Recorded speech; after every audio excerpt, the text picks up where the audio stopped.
Hey, First Church, I hope that you are having a great week. This past weekend in worship, we spent some time talking about the power and the importance of worship.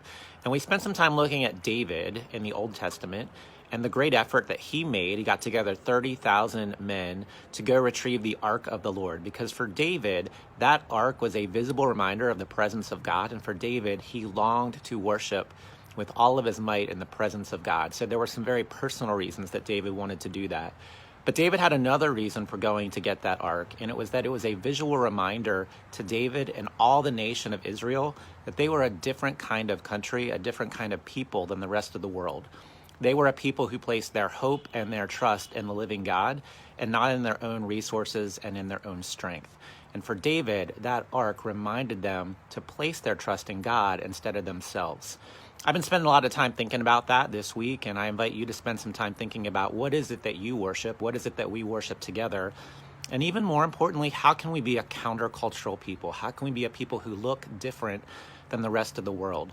And one of the ways that we can do that is always to be reminded that our call is to follow Jesus Christ. Our call is to place our hope and our trust in Him.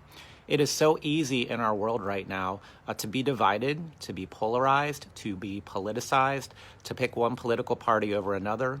And more importantly, it's very easy for us to try to form Jesus into our image or into our political party instead of allowing Jesus to form us into His image.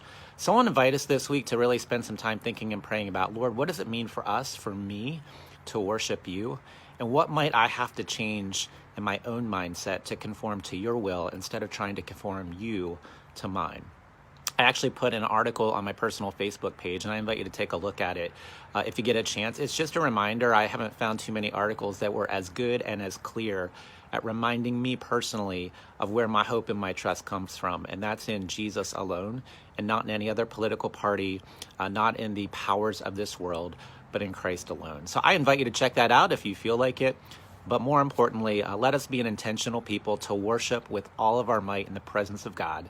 And may that be a countercultural witness of hope that we give to the rest of the world in Jesus Christ. I hope you are having a great week, First Church. It is such a blessing to serve with you and to serve with a people who have a heart that longs for Christ. First Church, have a wonderful, wonderful week, and we will see you soon. Blessings.